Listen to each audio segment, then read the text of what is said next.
Por amor y consideración a las personas que nos visitan, quisiéramos tomar unos pocos minutos en esta mañana para ubicarnos y para ubicarlos donde nos encontramos nosotros en este momento. Desde hace varios meses hemos venido estudiando el Sermón del Monte, el más extenso y el más famoso discurso del Señor que aparece en los Evangelios. En este sermón, nuestro Señor Jesucristo expone la naturaleza esencial del reino que Él vino a ofrecer, el reino que Él vino a establecer, así como también las características de aquellos que han de formar parte de ese reino.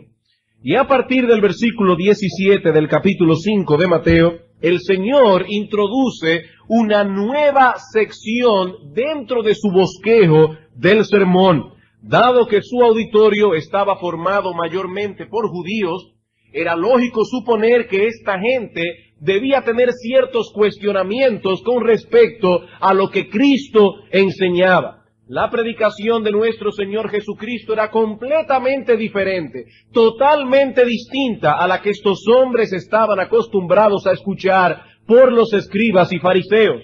Por lo tanto, era lógico suponer que algunos de ellos estaban preguntándose, ¿qué relación tiene este hombre con las escrituras del Antiguo Testamento?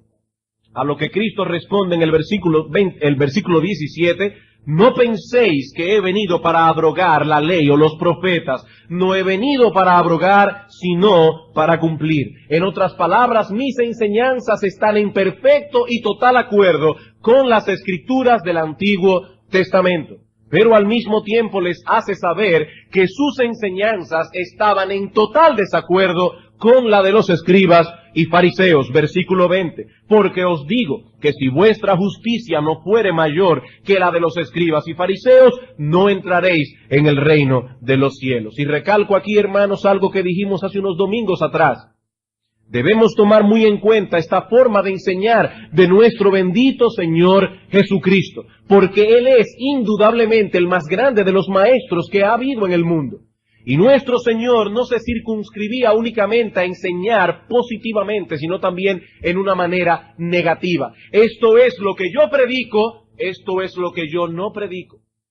Y en esta época tan ecuménica, donde se nos dice que debemos estar de acuerdo con todo, que debemos quitar, echar a un lado, eliminar todo aquello que nos separa y predicar únicamente aquello que nos une, debemos tomar en cuenta que Cristo rechazó de plano ese tipo de predicación. Cristo está diciendo, mis enseñanzas están en perfecto acuerdo con el Antiguo Testamento, pero aclaro que estoy en total desacuerdo con los escribas y fariseos. A partir del versículo 21 y hasta el final del capítulo 5, y podríamos decir en cierto modo hasta el final del sermón, el Señor va a ilustrar o a ejemplificar esta declaración. En el resto del capítulo 5 tenemos 6 ejemplos que ilustran la manera correcta en que nosotros debemos interpretar las escrituras del Antiguo Testamento en contraposición a la forma acomodaticia en que la interpretaban los escribas y fariseos. La semana pasada comenzamos a estudiar el primero de estos 6 ejemplos, en el cual el Señor trata precisamente con el 6º mandamiento, no matarás. Vamos a leer los versículos 21 al 26. Oísteis que fue dicho a los antiguos, no matarás, y cualquiera que matare será culpable de juicio. Pero yo os digo que cualquiera que se enoje contra su hermano será culpable de juicio, y cualquiera que diga necio a su hermano será culpable ante el concilio, y cualquiera que le diga fatuo quedará expuesto al infierno de fuego.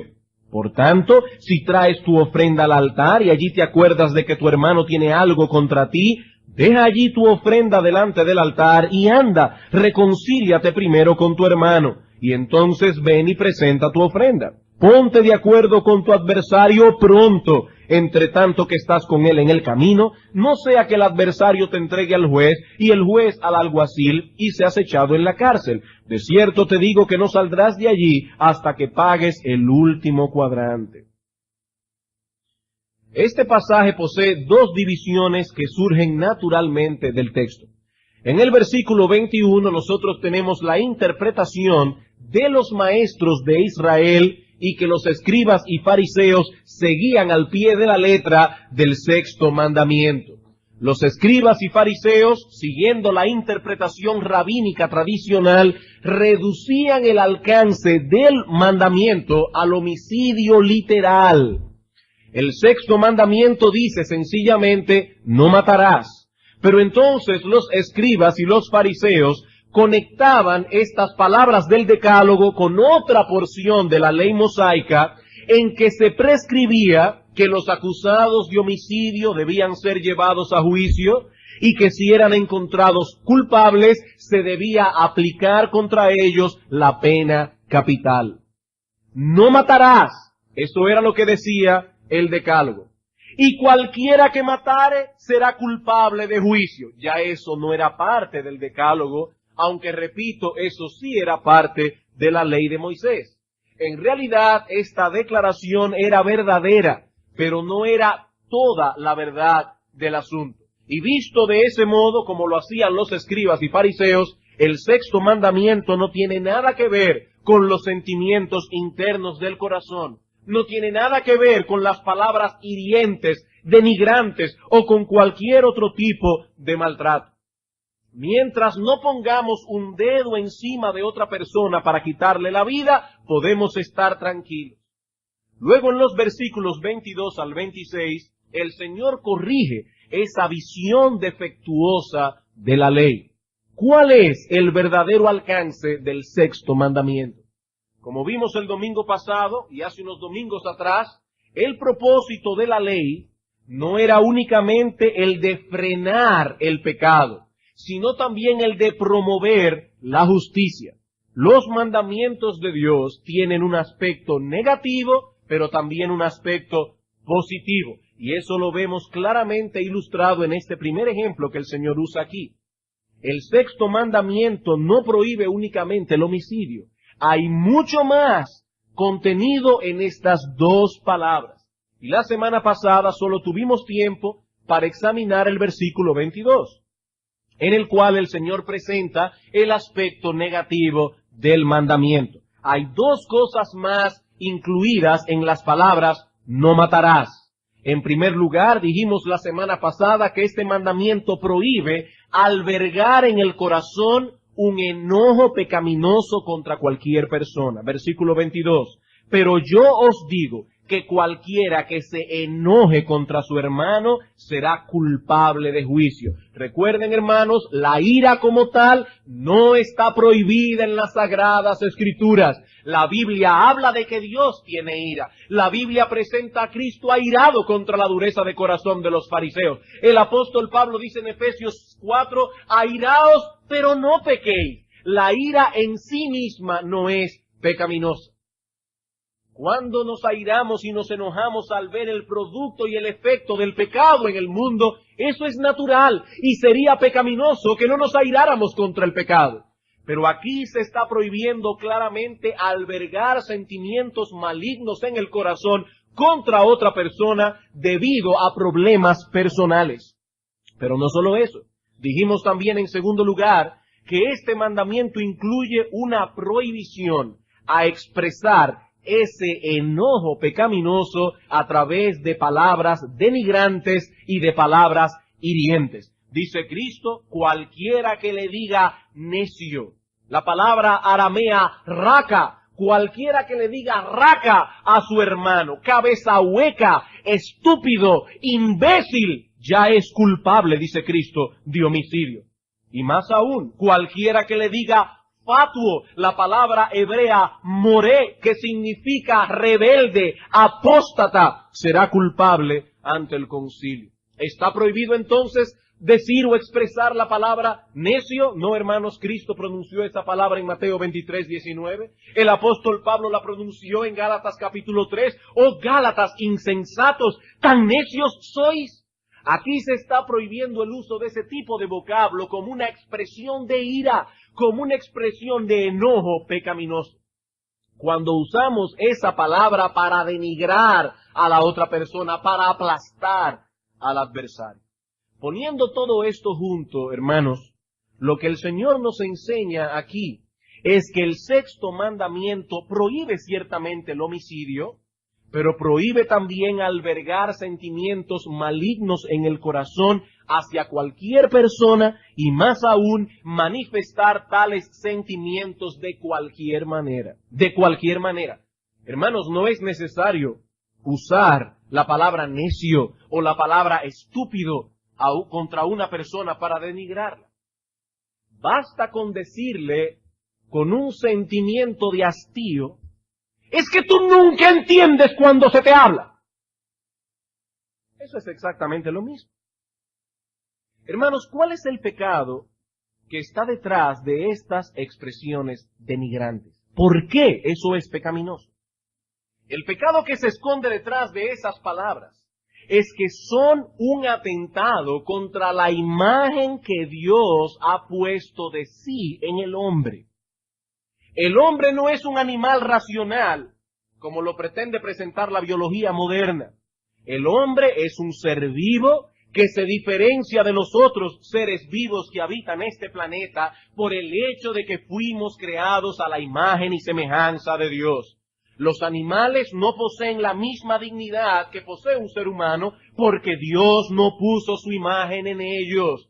Por eso, y aunque nos digan que no los que pertenecen a la sociedad protectora de animales, no es lo mismo matar un perro, matar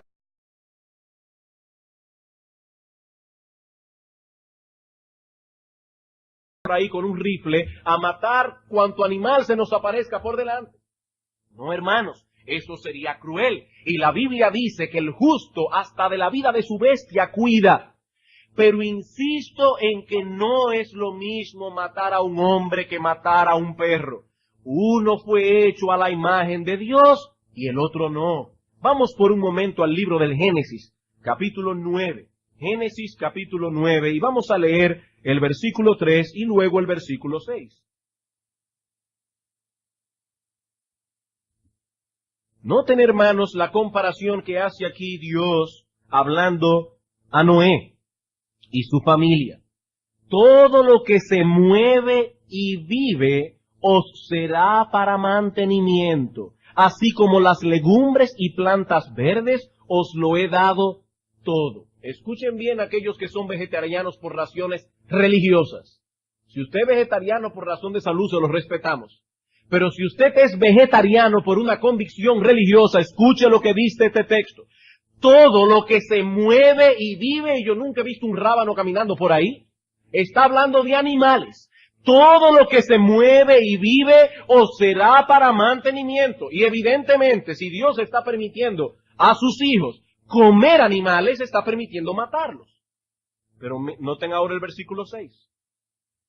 Pero el que derramare sangre de hombre, por el hombre su sangre será derramada. En otras palabras, aquel que quite la vida a otro hombre debe ser muerto. Se le debe aplicar la pena capital, porque no es lo mismo matar un becerro para comerlo que matar a un hombre. Pero Señor, ¿por qué no es lo mismo? Sigan leyendo. Porque a imagen de Dios es hecho el hombre. He allí el problema. Cuando tratamos a un ser humano como se trata a un animal, cuando usamos palabras denigrantes contra él en un arrebato de ira, estamos atentando contra la imagen y semejanza de Dios que ese hombre lleva consigo. Hermanos, esto nada tiene que ver con el coeficiente intelectual de una persona. El que posee un coeficiente intelectual por debajo del promedio, posee la imagen de Dios en él, lo mismo que aquel otro brillante que posee un coeficiente intelectual por encima del promedio. Hermanos, Dios es ofendido cuando rebajamos a un ser humano al nivel de un animal. Santiago capítulo 3. Santiago capítulo 3. Y esto no solamente ocurre cuando le quitamos la vida, sino también cuando usamos palabras denigrantes. Dice en el versículo 7, hablando de la lengua, porque toda naturaleza de bestias, y de aves, y de serpientes, y de seres del mar, se doma y ha sido domada por la naturaleza humana. Pero ningún hombre puede domar la lengua, que es un mal que no puede ser refrenado, llena de veneno mortal. Con ella bendecimos al Dios y Padre, y con ella maldecimos a los hombres que están hechos a la semejanza de Dios. De una misma boca proceden bendición y maldición. Hermanos míos, esto no debe ser así. Esto no debe ser así. ¿Por qué? Porque el hombre fue hecho a la imagen de Dios. ¿Es por tanto un hipócrita aquel que con su boca bendice a Dios y con ella misma denigra a los hombres? Es un hipócrita. Y Cristo en Mateo capítulo 5 le llama a eso homicidio. Homicidio. Hasta aquí el aspecto negativo del mandamiento y todo lo que pudimos ver la semana pasada. Pasemos a considerar ahora el aspecto positivo del mandamiento. El aspecto positivo del mandamiento. Como decíamos hace un momento, la ley no fue promulgada únicamente para frenar la maldad, sino también para promover la justicia. Pero este aspecto positivo de la ley estaba muy por encima del alcance de lo que los escribas y fariseos podían comprender. Estos hombres no eran capaces de percibir tales implicaciones en las palabras de la ley. Recuerden que el problema del fariseo es que él se enfrentaba al mandamiento, veía el mandamiento como demasiado alto para poder cumplirlo. Entonces, ¿qué hacía él? Iba delante de Dios, impotente, clamando por misericordia. ¡Oh Dios, soy pecador! No. El fariseo era demasiado orgulloso para hacer eso. Él prefería reducir el alcance del mandamiento para poder justificarse delante de los hombres. Bien, la Biblia dice no matarás. Y como yo no le he quitado la vida a nadie, hoy puedo sentirme tranquilo.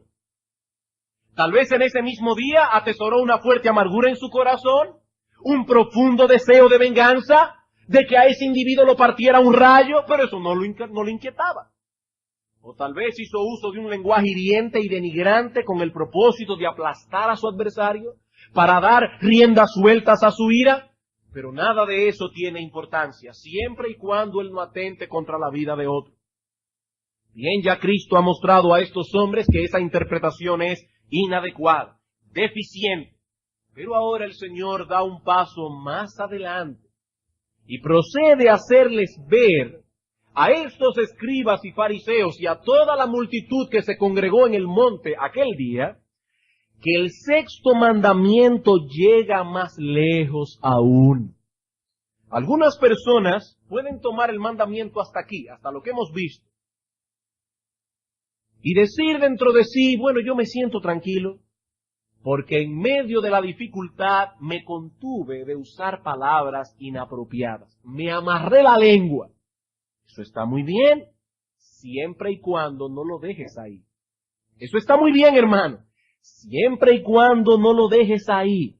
Cristo dice que los ciudadanos de su reino deben llegar más lejos e intentar remover la causa del problema. Versículo 23. Por tanto, si traes tu ofrenda al altar y allí te acuerdas de que tu hermano tiene algo contra ti, deja allí tu ofrenda delante del altar y anda, reconcíliate primero con tu hermano y entonces ven y presenta tu ofrenda. Debemos recordar que en el momento en que el Señor pronunció estas palabras, la ley ceremonial estaba vigente aún. La ley que incluía todos aquellos sacrificios y rituales del Antiguo Testamento. Y por lo tanto era muy natural que el Señor hiciera uso de esa ley para ilustrar su enseñanza.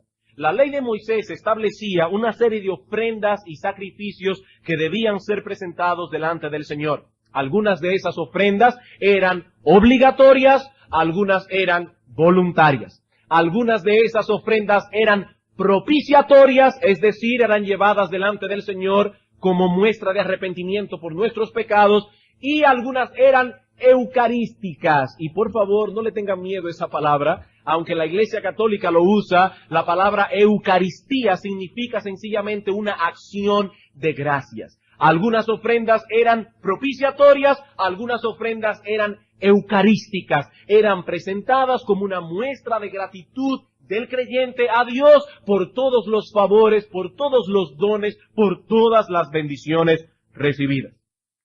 Imaginemos ahora a un judío que viene delante del altar a presentar su sacrificio, digamos en el día de la expiación, por ejemplo. Se supone que él está presentando el sacrificio porque reconoce sus pecados delante de Dios y está arrepentido de haberlos cometido. El mero hecho de presentar el sacrificio era una manifestación de arrepentimiento. Hasta aquí todo está muy bien.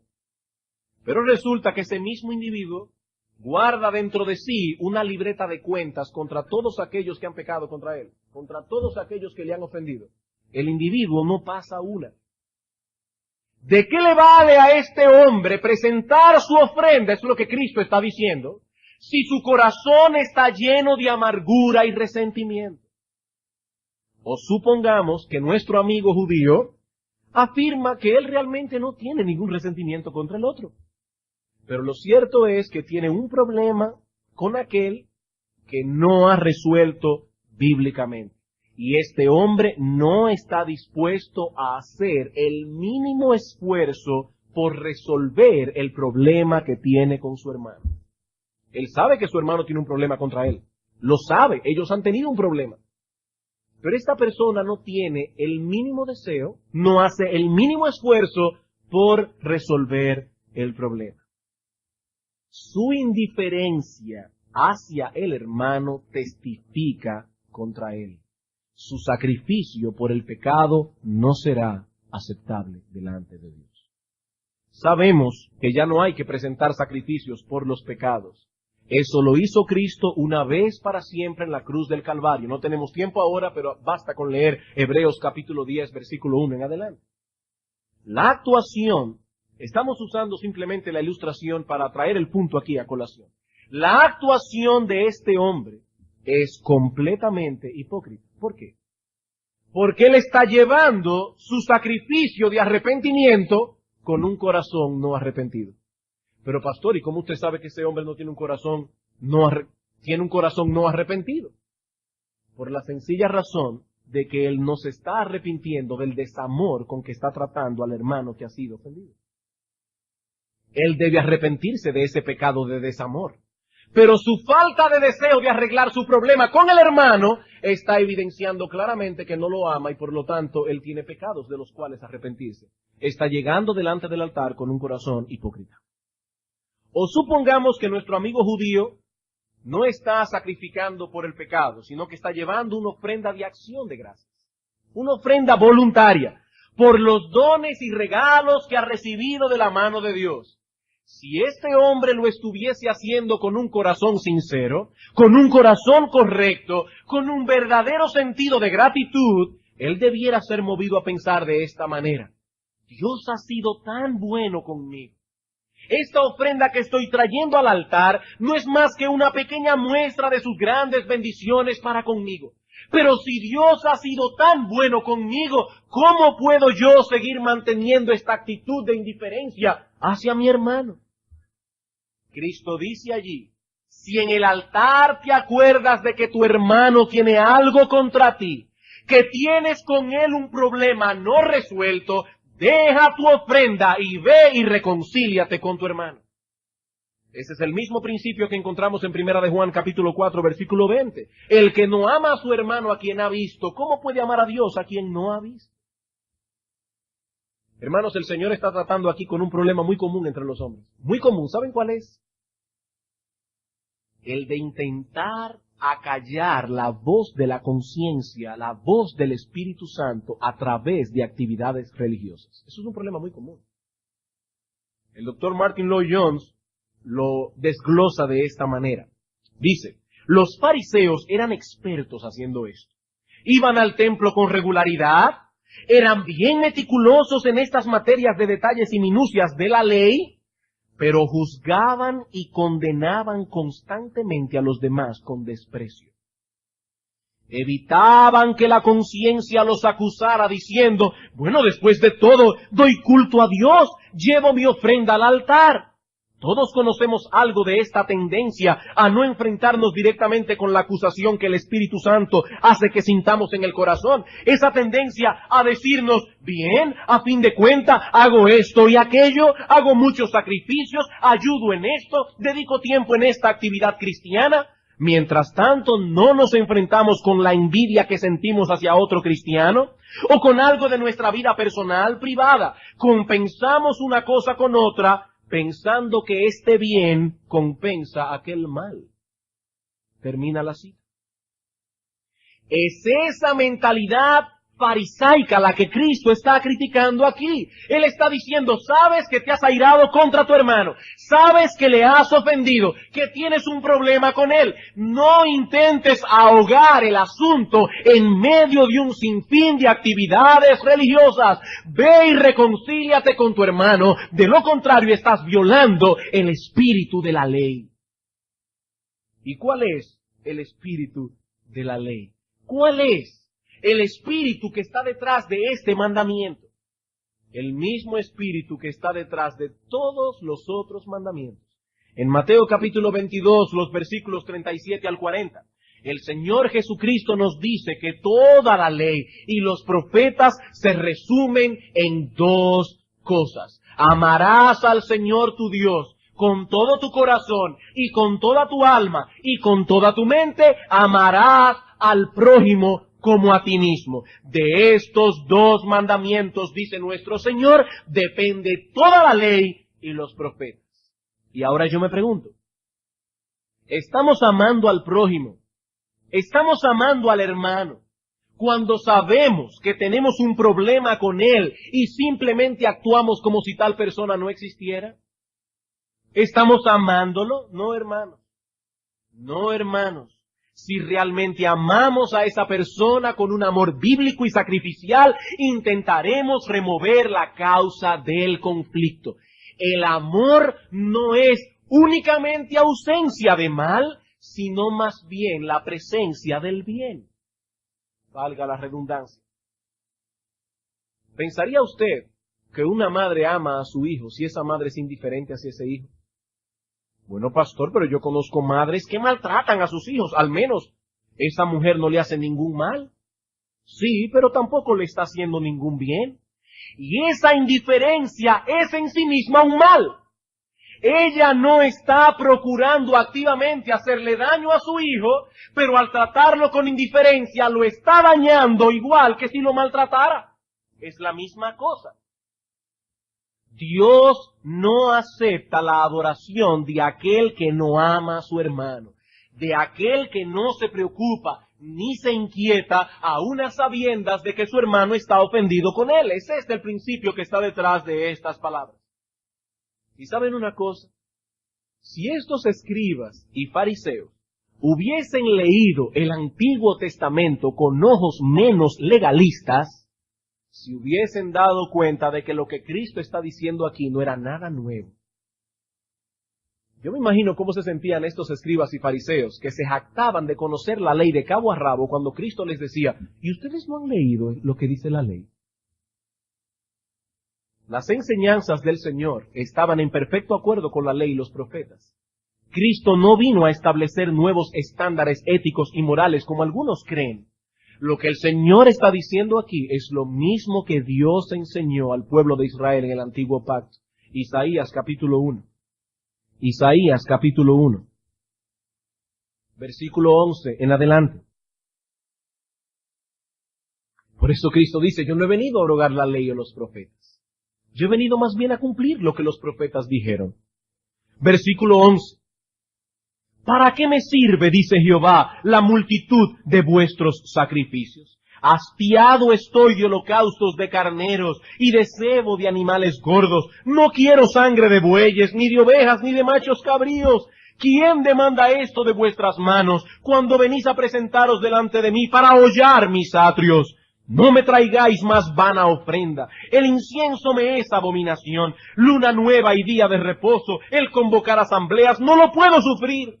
Son iniquidad vuestras fiestas solemnes. Oh hermanos, que Dios nunca tenga que decir de nosotros, vuestros cultos son una iniquidad. Vuestras lunas nuevas y vuestras fiestas solemnes las tiene aborrecidas mi alma. Me son gravosas, cansado estoy de soportarlas. Cuando extendáis vuestras manos, Yo esconderé de vosotros mis ojos. Asimismo, cuando multipliquéis la oración, yo no iré. Y me imagino a un judío diciendo, pero Señor, ¿por qué? ¿Cuál es el pecado tan grave que hemos cometido? Llenas están de sangre vuestras manos. En otras palabras, él está diciendo, ¿saben por qué no los voy a oír? Porque son unos homicidas. Pastor, pero esta no es una congregación de asesinos. Hermanos, recuerden lo que vimos la semana pasada, ¿qué es el homicidio? ¿Qué es el homicidio? Y a la luz de lo que dice el Señor, ¿quién puede levantar su mano y decir, yo no soy un homicida? Y Cristo está diciendo, porque vuestras manos están llenas de sangre, yo no puedo sufrir vuestras fiestas solemnes. Es lo mismo que aparece en Isaías capítulo 58. En aquel texto, Isaías 58, se habla del ayuno. Y dice Dios, tampoco puedo soportar vuestros ayunos. Versículo 1 en adelante. Clama a voz en cuello, no te detengas, alza tu voz como trompeta y anuncia a mi pueblo su rebelión y a la casa de Jacob su pecado. Que me buscan cada día y quieren saber mis caminos como gente que hubiese hecho justicia y que no hubiese dejado la ley de su Dios. Me piden justos juicios y quieren acercarse a Dios. ¿Por qué? Dicen ellos, ayunamos y no hiciste caso. ¿Por qué, Señor, humillamos nuestras almas y no te diste por entendido? He aquí que en el día de vuestro ayuno buscáis vuestro propio gusto y oprimís a todos vuestros trabajadores. Ahí está el problema. He aquí que para contiendas y debates ayunáis, y para herir con el puño inicuamente. No ayunéis como hoy para que vuestra voz sea oída en lo alto. Es tal el ayuno que yo escogí, que de día aflige el hombre su alma, que incline su cabeza como junco y haga cama de silicio y de cenicia. ¿Llamaréis esto ayuno y día agradable a Jehová, mientras tenéis el corazón lleno de pecado? ¿No es más bien el ayuno que yo escogí, desatar las ligaduras de impiedad, soltar las cargas de opresión, dejar libres a los quebrantados y que rompáis todo yugo? ¿No es que partas tu pan con el hambriento y a los pobres errantes albergues en casa? ¿Que cuando veas al desnudo lo cubras y no te escondas de tu hermano? Dios está diciendo, ¿cómo ustedes piensan que yo voy a oír vuestras oraciones cuando estáis llenos de indiferencia hacia las necesidades de vuestros hermanos? Yo no puedo escuchar vuestras oraciones, dice Dios. Yo no puedo atender vuestros ayunos. Muchas personas se preguntan, Dios, pero ¿por qué yo oro y oro y oro y no pasa nada? Yo no veo tus respuestas, oh Dios. Bueno, hay veces que Dios responde nuestras oraciones diciendo, espera un tiempo. Y no es porque tengamos ningún pecado, es porque en el propósito de Dios, ese es lo que Dios ha establecido. Pero otras veces, hermanos, es porque nuestras oraciones no están subiendo ni al techo. Y lo mismo vemos en el libro de Romanos, en el Nuevo Testamento, Romanos capítulo 12. Romanos capítulo 12, versículos 17 al 21.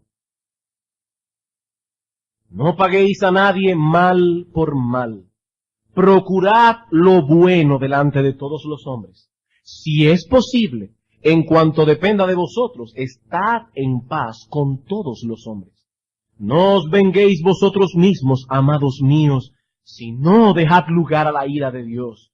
Porque escrito está, mí es la venganza, yo pagaré, dice el Señor. Así que si tu enemigo tuviere hambre, dale de comer, si tuviere sed, dale de beber, pues haciendo esto, ascuas de fuego amontonarás sobre su cabeza. No seas vencido de lo malo, sino vence con el bien el mal.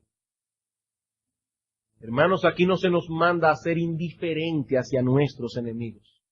Que nadie piense que ha cumplido el espíritu de la ley simplemente porque ha decidido ignorar al que quiere hacerle daño, ignorar al que está molesto con él.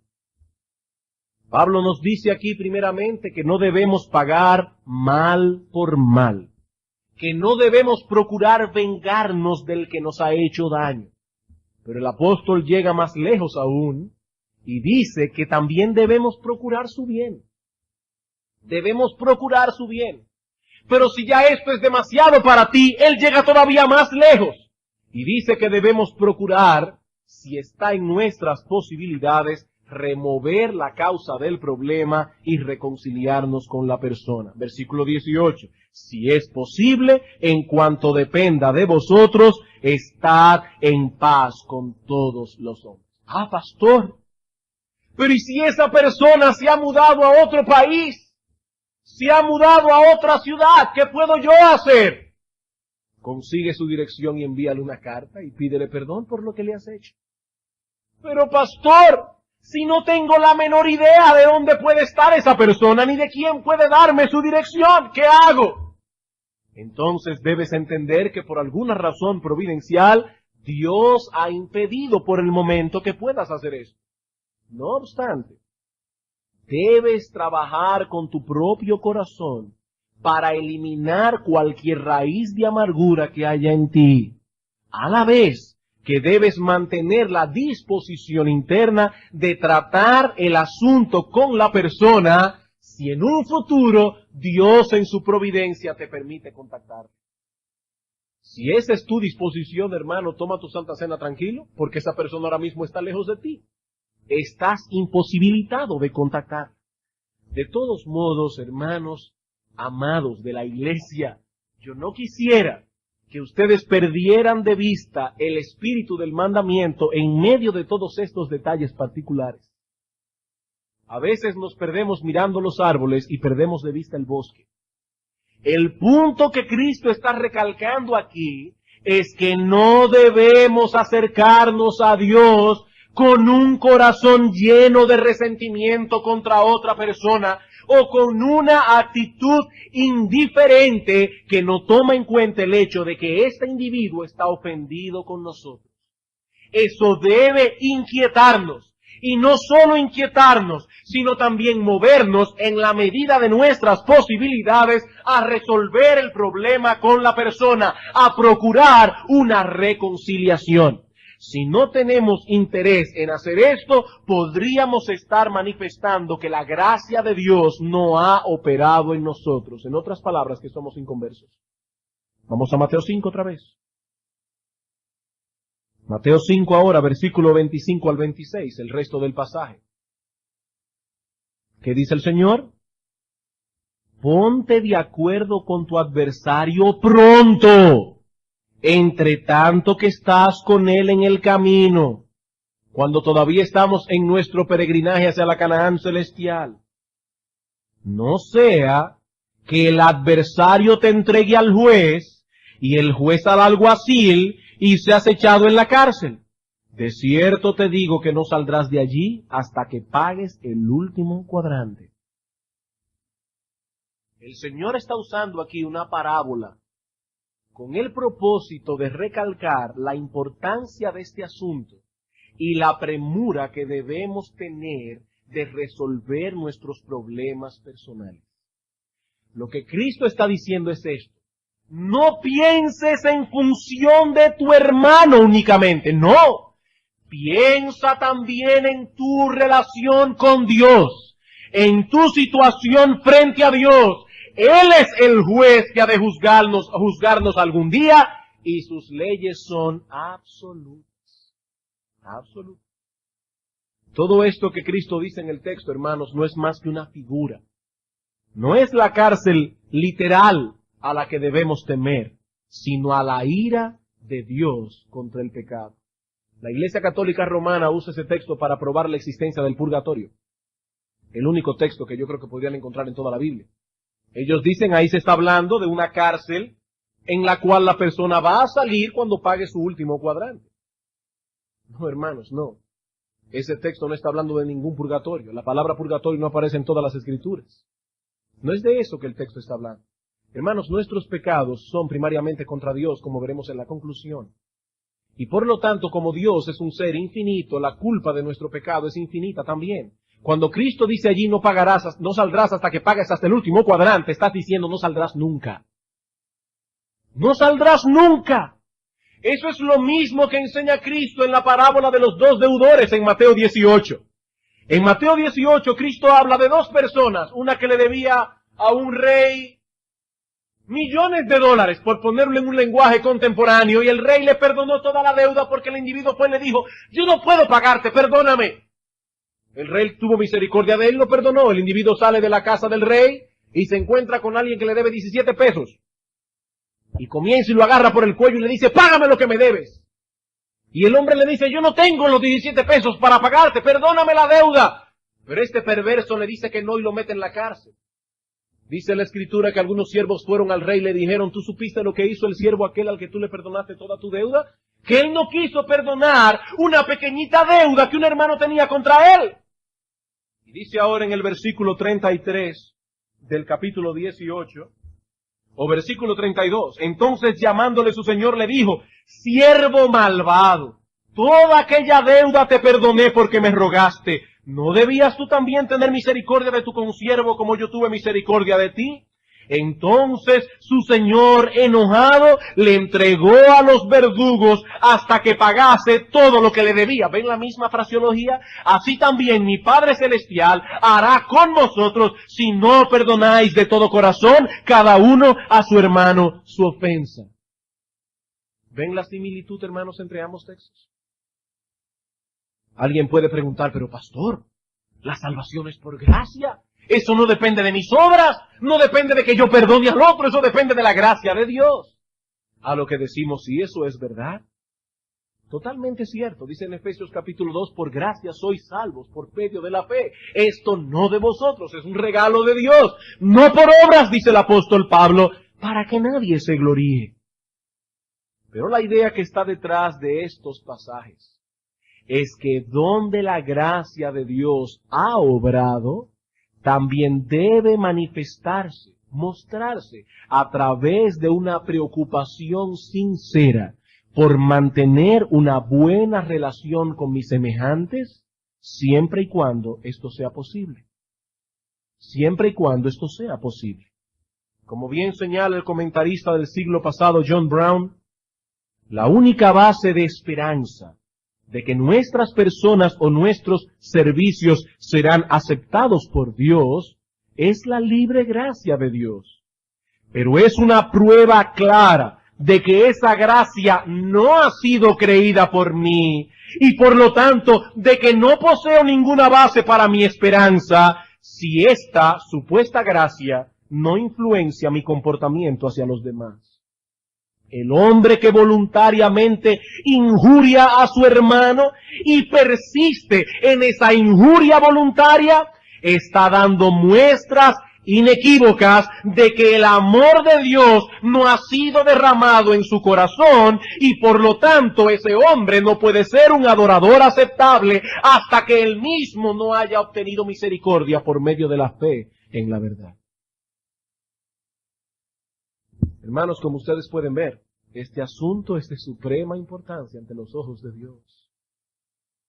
Hay personas que se ufanan de tener una relación con Dios muy especial y única. Ah, si tú me vieras a mí cuando yo estoy orando. Yo siento a Dios frente a mí. Hasta lloro y me paso horas de rodillas orando. Pero son esas mismas personas que tienen problemas con todo el mundo, porque son ásperos en su forma de ser, porque son desconsiderados, porque son egoístas, porque no tienen una gota de misericordia, porque no tienen una gota de gentileza al tratar con los demás, y si alguien les hace algo difícilmente perdonan, difícilmente hacen el esfuerzo de buscar una reconciliación y ni hablar de aceptar que ellos podrían ser culpables. Tales personas se engañan a sí mismas si creen que tienen una relación real con Dios. Eso no es verdad. Eso no es verdad. El que no ama a su hermano a quien ha visto, ¿cómo puede decir que ama a Dios a quien no ha visto? Eso es lo que dice Juan. Sabemos que no podremos evitar completamente ofender a los demás. Tal vez alguno ya está ofendido conmigo aquí. No podemos evitar ofender a todo el mundo. Aun cuando nos comportemos en una forma correcta. Nuestro Señor Jesucristo ofendió algunas veces a aquellos que lo escuchaban. En Juan capítulo 6, versículo 60 se nos dice que muchos de sus oyentes reaccionaron ofendidos al oír el discurso del pan de vida. Y dijeron, dura es esta palabra, ¿quién las puede oír? Y Cristo les respondió, ¿esto os ofende? Ellos estaban ofendidos con Cristo. Hermanos, muchas veces tendremos que enfrentar ofensas injustas de personas que se molestan con nosotros porque los hemos amonestado bíblicamente por un pecado que han cometido. O inconversos que se molestan simplemente porque les hemos predicado el Evangelio. Nos examinamos a nosotros mismos, llegamos a la conclusión de que cuando amonestamos al hermano no usamos ninguna palabra hiriente, ninguna palabra descompuesta. O de que no nos faltó gentileza al predicar el Evangelio y aún así el inconverso se molestó, se sintió ofendido, simplemente porque le dijimos que sus buenas obras no son suficientes para llegar al cielo. ¿Y se ofendió? Hermanos, eso es inevitable. Eso es inevitable. Dicen que cuando los predicadores de Wesley llegaban al cuartel que ellos tenían allí en Inglaterra, luego de haber predicado la palabra, Wesley le preguntaba, ¿se convirtió alguien? No. ¿Les tiraron piedras? No. Entonces predicaron sin poder.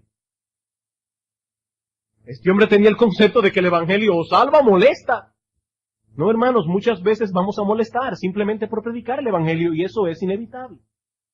Pero en cuanto dependa de nosotros, dice Pablo, tratemos de estar en paz con todos los hombres. Si un hermano de la iglesia se ha ofendido porque hemos ido gentilmente y le hemos amonestado, sí con firmeza, pero gentilmente, no dejes el caso allí. Sigue los pasos de Mateo 18. Ve con alguien imparcial que juzgue entre tú y él, pero no dejes el caso inconcluso.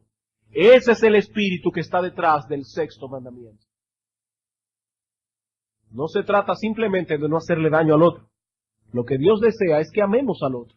Y el amor es algo más que la ausencia del mal. Es procurar activamente el bien del objeto amado a una costa de sacrificio personal. Ese es el espíritu que está detrás del sexto mandamiento. Bien, hermanos, como ustedes pueden ver, tomando la prédica del domingo pasado y la prédica de este domingo, lo que estamos hablando aquí es de que la ira pecaminosa, es un obstáculo muy fuerte que tenemos en el corazón para amar bíblicamente al hermano. Y es precisamente lo que Cristo está haciendo. Quita tu ira para que puedas amar. Pero sabemos que no es fácil librar la batalla contra la ira que habita en nuestro corazón desde que nacemos. Por esa razón yo no quisiera concluir este tema sin mencionar brevemente algunos principios que nos ayuden a controlar esos impulsos pecaminosos que residen en el corazón. Algunos principios, brevemente. Primer principio. Hermano, ora a Dios diariamente por este problema. Ora a Dios diariamente por este problema. No solo tenemos que luchar con la tendencia del pecado que mora en nosotros, sino también con nuestra idiosincrasia latina, con esa sangre caribe que hay en nuestras venas. Y alguien dirá, pastor, pero ¿qué tiene que ver el hecho de que somos latinos con el asunto de la ira? ¿Saben una cosa, hermanos? Hay problemas étnicos que influencian el comportamiento aún de un creyente. Cuando el apóstol Pablo escribió su carta a Tito, le dijo, Tito, uno de los poetas cretenses dijo que los cretenses son unos ociosos, que son unos glotones, que son malas bestias y que son mentirosos. Y Pablo dice, ese testimonio es verdadero. Por tanto, repréndelos duramente para que sean sanos en la fe. Pablo está diciendo, Tito, tienes un problema que lidiar allí, porque esa gente viene de un trasfondo problemático. Hay ciertas tendencias que caracterizan a los grupos étnicos. Algunas tendencias son positivas, otras son negativas. En el caso nuestro, hermanos, hay una tendencia marcada a la agresividad. Yo no sé si es el calor, pero hay una tendencia marcada hacia la agresividad. Usted está esperando que el semáforo se ponga en rojo y desde que se pone el semáforo en verde comienza a atrapar, ¡avanza, imbécil! Pero espérate que yo no tengo un cable conectado entre el semáforo y el acelerador. Tengo que reaccionar, pero es como una agresividad. La gente anda por la calle como si le estuvieran matando, molesta. Nadie quiere hacer fila. Es una agresividad que está en la sangre latina y nosotros tenemos que decir como David, Señor, líbranos de homicidios. David le oró al Señor en el Salmo 51, líbrame de homicidios, oh Dios. Nosotros tenemos que orar diariamente, Señor, aplaca el pecado que mora en mi corazón y este indio que tengo por dentro. Dios tiene que aplacarlo con su Santo Espíritu. Tenemos un problema, hermanos. Somos dados a la agresividad. Y lo vemos aún en la forma en que nuestros niños se tratan en el colegio unos con otros. Son brutos. Hablando no de inteligencia, sino de la forma de actuar. Se tratan con brutalidad unos a otros. Y nosotros tenemos que tomar a nuestros niños y ayudarlos a vencer esa hostilidad que habita en sus corazones. Ora a Dios, hermano, diariamente por este problema. Diariamente. Y si tú sabes que en tu caso la ira es algo muy fuerte, más razón tienes tú para orar todo el tiempo. Señor, líbrame de homicidios. En segundo lugar, procura ser amable y gentil todo el tiempo. Eso debe hacerlo todo el mundo, pero más en el caso de alguien que tiene esa corrupción revolteada. Procura ser amable y gentil todo el tiempo. ¿Para qué? Para que a la hora de enfrentar problemas con otros, hayas formado hábitos de santidad que te ayuden a tratarlo con mansedumbre. Muchas veces nosotros nos sorprendemos cuando leemos la historia de Job. Cuando vino sobre Job todo ese mal, y dice la Escritura que Job se postró delante de Dios y adoró, y dijo Jehová Dios, Jehová quitó, sea el nombre de Jehová bendito, y decimos, wow, ¿cómo me gustaría a mí poder reaccionar como reaccionó Job? Sí, pero para poder reaccionar como Job reaccionó en medio de la aflicción, hay que vivir como él vivió cuando no tenía aflicciones. Dice en el capítulo 1 que Job adoraba a Dios todos los días de su vida. Job formó un hábito de santidad. El hábito de dar gracias a Dios por todo. El hábito de llevar toda cosa delante de Dios en oración. Cuando le vino lo que le vino, él reaccionó de acuerdo a ese hábito de santidad. Hermanos, ¿qué dice Filipenses 4:5? Vuestra gentileza sea conocida por todos los hombres. Hermano, ¿alguna vez has pensado que si tú no eres gentil, estás pecando contra Dios? Simplemente cuando llegas a un sitio y no dices, buenos días, gracias, por favor. Esa es otra cosa que tenemos que trabajar con nuestros hijos, hermanos. Esa es otra cosa que tenemos que trabajar con nuestros hijos. A veces llegamos a los lugares, el niño está ahí con la cabeza para abajo. Fulanito, saluda al pastor. Hermanos, ¿saben qué es eso? Eso es egoísmo. Eso es egoísmo y ese egoísmo debe ser castigado. Ese egoísmo debe ser castigado. Hay niños que uno llega a un sitio y parece que llegó una vaca. No se mueven para nada. Hermanos, nosotros tenemos que educar a nuestros hijos a ser gentiles. Nosotros debemos ser gentiles. Aún en el trato con nuestros hijos. Gracias, mi amor. Buenos días. ¿Cómo dormiste anoche? Hermanos, si nosotros nos acostumbramos a ser gentiles con los demás, cuando no hay ningún problema y formamos ese hábito de santidad, va a ser más fácil. No que va a ser totalmente fácil, pero va a ser más fácil tratar con gentileza y mansedumbre cuando haya un problema. Tercero, piensa antes de hablar. Piensa antes de hablar. El que se apresura con sus pies peca, dice la Escritura, el que se apresura con sus labios también. Dice el profeta Amós que cuando el prudente se encuentra en medio de un tiempo malo, calla. Hermano, cuando tú estás en medio de un conflicto con otra gente, piensa antes de hablar, para que no hables con ironías, para que no eches más leñas al fuego. Cuarto, procura tener una visión correcta del pecado de tu ofensor. Procura tener en medio del conflicto una visión correcta del pecado de tu ofensor.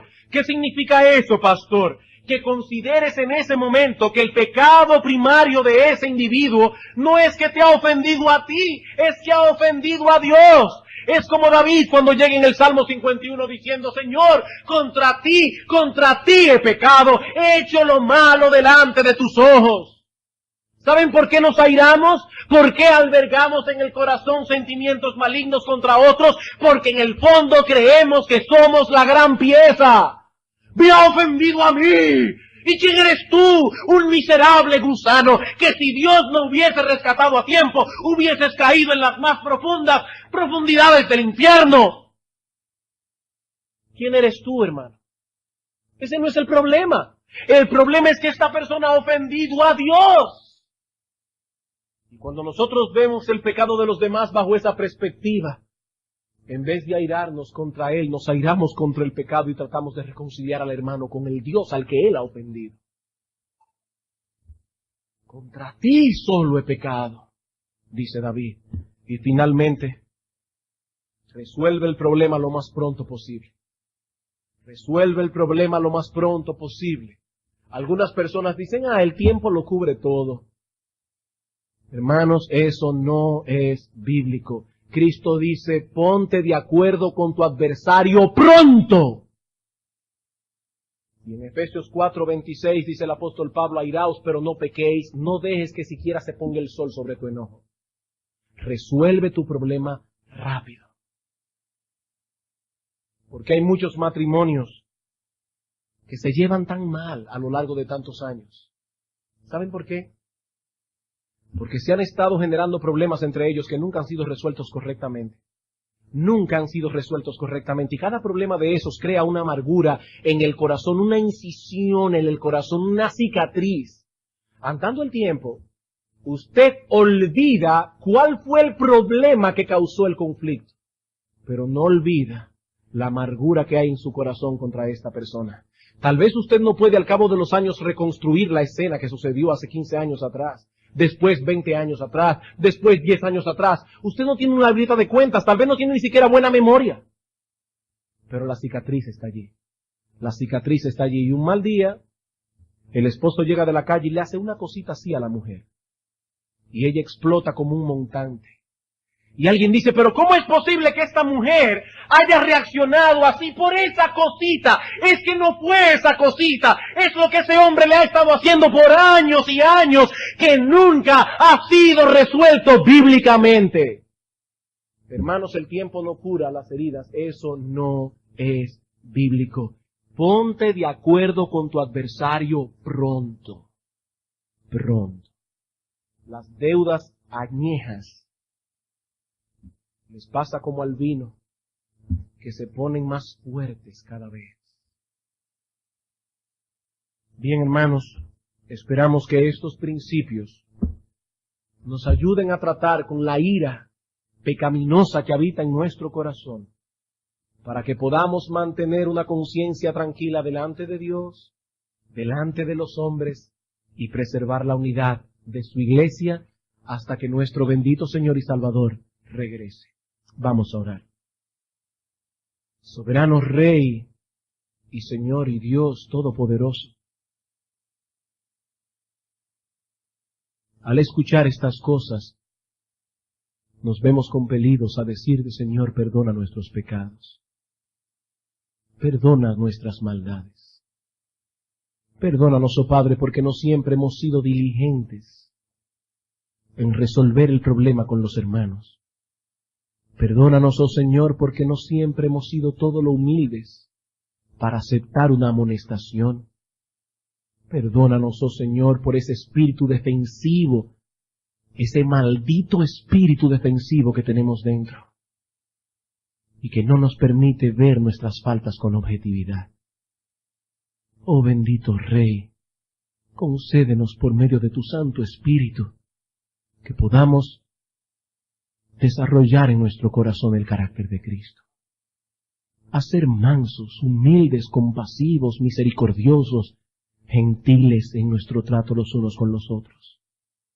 Ayúdanos, oh Señor, para que de esa manera, cuando Cristo vuelva, encuentre iglesia bíblica del Señor Jesucristo siendo una.